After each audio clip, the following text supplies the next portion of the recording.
Welcome back to the channel, folks. So today I'm going to take you with me on a long drive. So I've been driving the Dodge Challenger Hellcat Redeye now, just locally around town.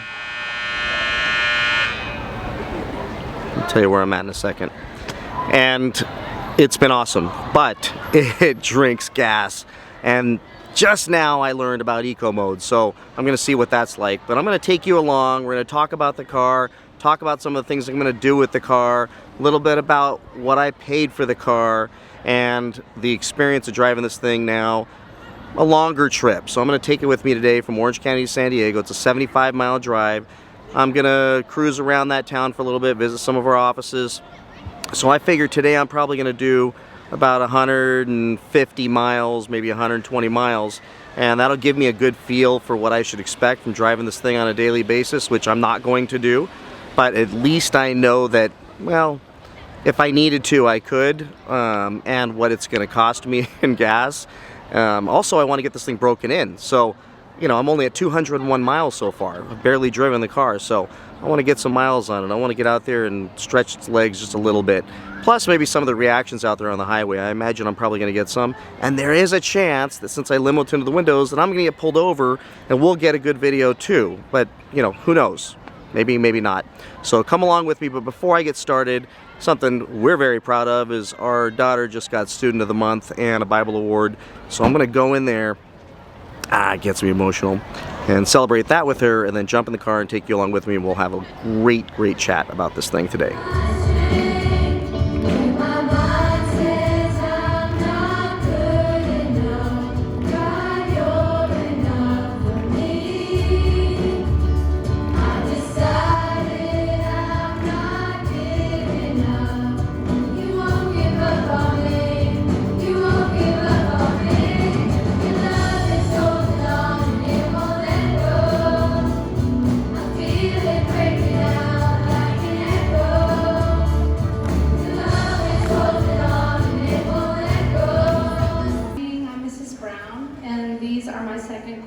Bible Award recipients.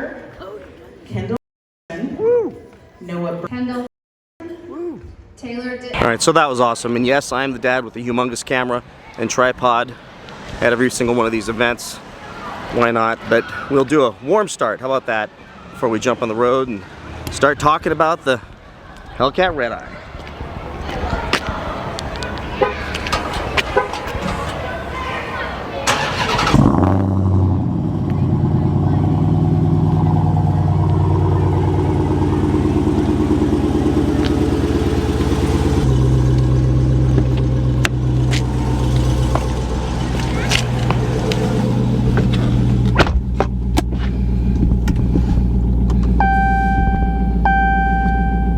Alright folks, so we're on the road, headed to San Diego, driving the Hellcat Redeye.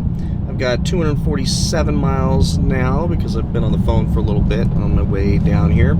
And now I've got a little drive ahead of me, and thought I'd chat with you all about this experience a little bit, and maybe, actually I will share what I paid for the car, and some of the mods, minimal mods that I've got coming up quickly.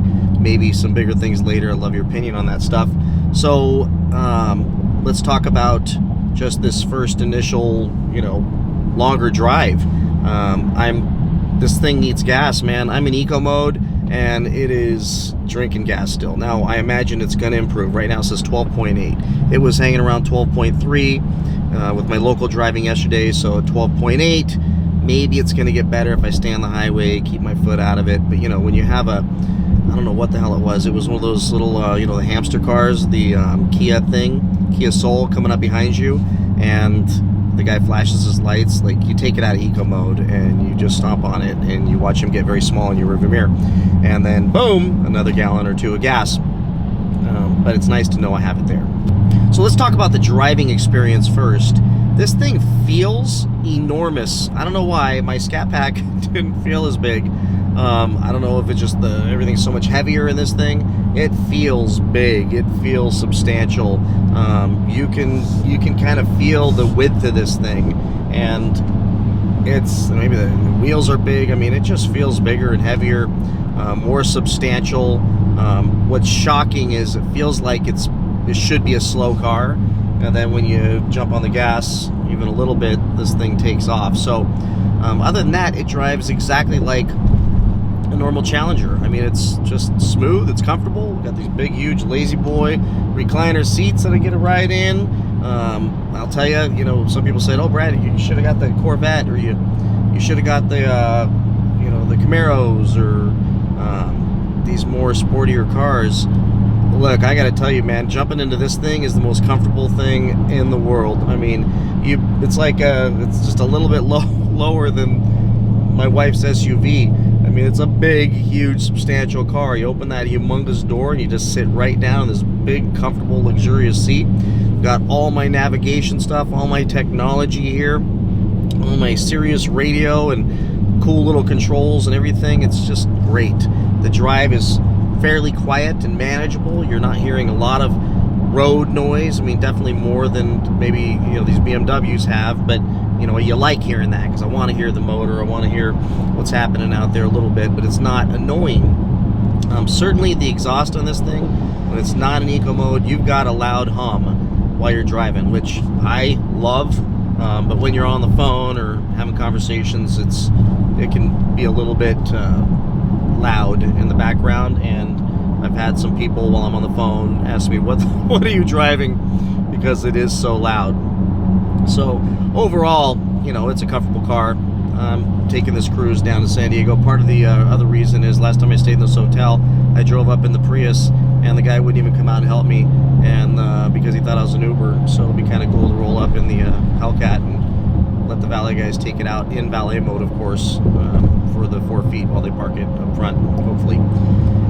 All right, so let's talk about how much I paid for this car. And this is where, you know, people get triggered. I mean, just in the last couple videos, I have had like hundreds and hundreds of positive comments, and believe me, I'm focused on those, but I cannot help but to laugh at the financial geniuses that think they need to comment and tell me how stupid I am for buying this car.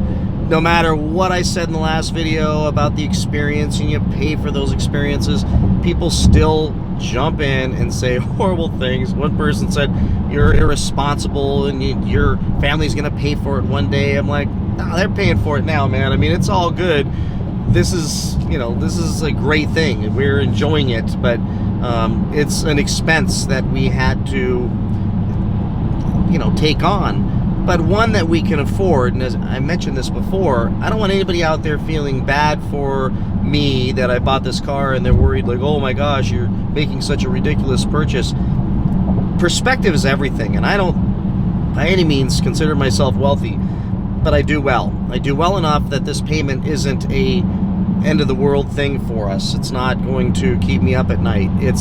It feels like I bought an indulgent thing. It's like when you eat a huge piece of chocolate cake instead of dinner and you sit there and go, "Why did I do that? Like, that was really bad, but man, it was good." That's kind of the feeling. So even though we can afford it, even though it's not going to put us in the poorhouse and it's not the end of the world, it's like eating a big piece of chocolate cake when you shouldn't have, and because you know you're just going to gain some weight. So that guilt just hangs there for a little bit, but just a heads up, I'm on the other end of it. So when I talk about what I paid for the car, I just want you to know, if you have an opinion that is negative or critical, and you want to give me financial advice, until you know who I am and what I make and what percentage of my income it is, man, to each his own. Just leave me alone. Go comment on somebody else's page. I had you know, one kid, you know, bashing on me about the car and my age and that I'm irresponsible. I should have learned these lessons by now. And I wrote back, I said, "Mom, is that you?" And you know, my mom wouldn't even act that way. So Mom, if you're watching this, love you. So anyways, I don't need those comments, but let's talk about what I paid. So the car was listed for a little over $87,000, and I'll put that sticker here, and I ended up getting it for about $81,300, I think it was. I've got the contract here, but I'm driving, I want to pay attention to the road. It's about $81,000 bucks. So they came off the price significantly, and I'm sure they do that at every dealer, because what I found with any cars, especially Dodges, is whatever the price is, they're going to come off of it. And sorry, dealer that I bought it from, I've got to share this. I mean, it is what it is. So they came down significantly, and that helped me be able to get out of my Scat Pack.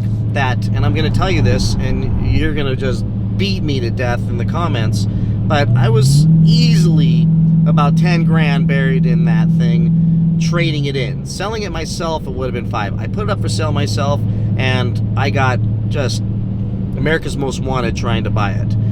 Would you carry the loan? Would you take payments on it? I mean, I got all kinds of garbage. I got lowball offers, and it was just ridiculous and not worth it. So trading it in was just easier for me. And you know what? When you work hard and you accumulate enough money to be able to not have to deal with this crap, then I say just do it. You know, again, you pay for the experience. So I pay not to have the negative experience in dealing with the you guys thought I was kidding about the Kia Soul. Let's check this out. It's right behind me.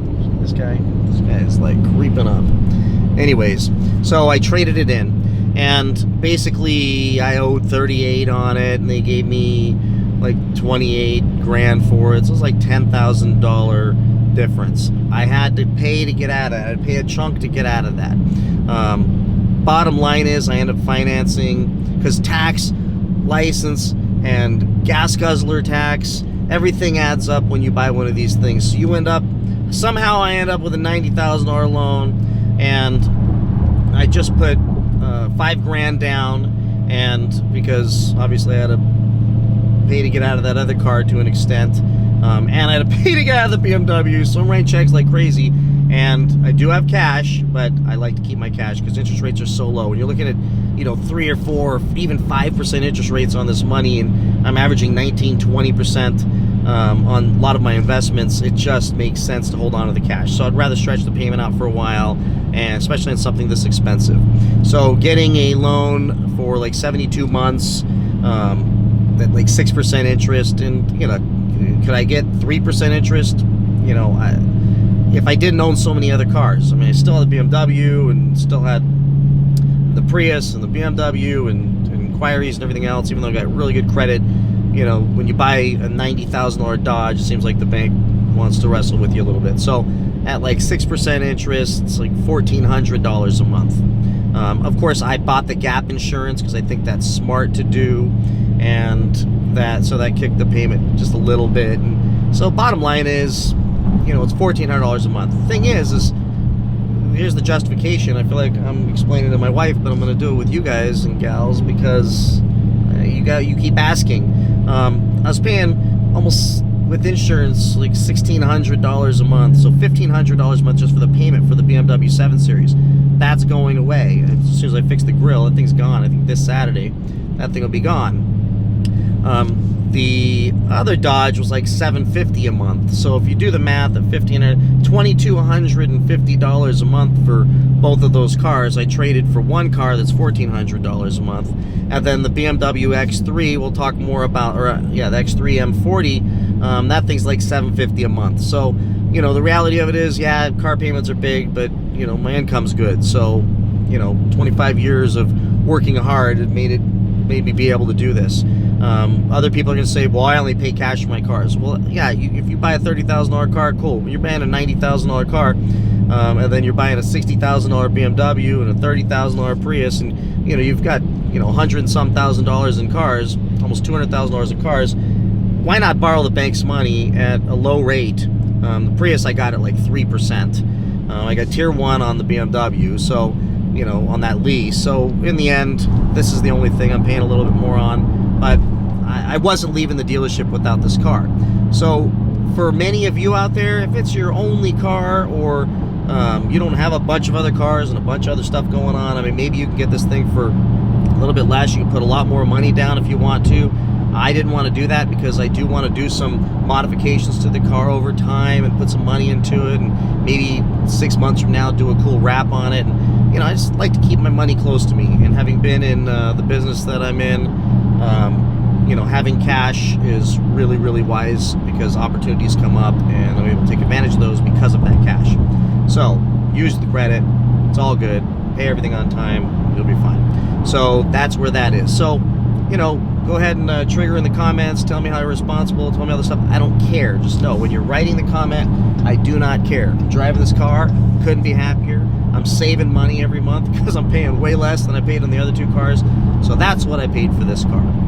Now, this is not my daily driver. This is a fun car. This is a car I'm going to use on the weekends and shoot videos with, and I'm gonna get it to a track at some point, take out for special occasions. Right now I'm driving it for work this next couple days because I do want to stretch the legs on it. I want to get some miles on it and get it past the break-in period and share it with you all a little bit more. So I hope that I'm not going to go forever. There's so much more I can talk about. Real quick, I'll just tell you about the minor mods that I'm doing this weekend. I'll shoot a video on these things, but definitely tinting the parking lights and the tail lights so that they match the windows. So that's going to look really great. Hopefully that shows up from Lux Auto Concepts before the weekend. And then I also got something else that I'll wait to share with you all. But just know it's electronic and it's cool. And I am a nerd also, so I love this kind of stuff. So stay tuned. I want to make sure it's going to work out before I go down that road with you all. But stay tuned. Hopefully by the weekend, I'll be posting that video. And it's just going to kind of dial the car in and just make it look really sleek, really cool. And then we'll talk about the next stuff. I also want to mention all of you that say I should do the mid-muffler delete. I would love to do that. Every time I hear a car that's been done to, I get goosebumps. It's the coolest thing ever. I worry that when I do need to drive this thing and I'm planned to work that day, that I'm not going to be able to have any phone conversations in the car. I also expect that between that and the tinted windows and the audaciousness of this car, that I will spend a little bit more time than I'm already planning on spending on the side of the road with police officers behind me. So like I said, I expect to get pulled over because of the tinted windows. And by the way, those of you who have criticized me and said, that's irresponsible, you're a horrible example for putting tinted windows on your car because you know it's illegal, just stop it. Go somewhere else. Comment on somebody else's videos. Jeez, I'm sorry. I'm gonna have the tinted windows. It just is what it is. That's the extent of my law breaking. Call me the felon window tint guy on the road. So with that said, thank you all so much for watching my videos. Thanks for the massive support. Past 10,000 subscribers. I could have never dreamt that I would pass 10,000 subscribers. I honestly, I thought this would just be kind of a fun thing to do, to collaborate with all of you and talk about cars and bond on this, really cool muscle car level. And now I'm over 10,000 subscribers because of all of you. So thank you so very much. And please please subscribe and comment, share your thoughts, your feelings, your ideas. If you want to say something negative, just take it somewhere else. I don't care. Just please take it somewhere else. All right. Take care, everybody. Talk to you soon. Stay tuned for the next video in a couple days. We'll do some cool stuff with the car, share some other cool stuff with you as well. Take care. Bye-bye. Welcome to Forever, man. Let's go.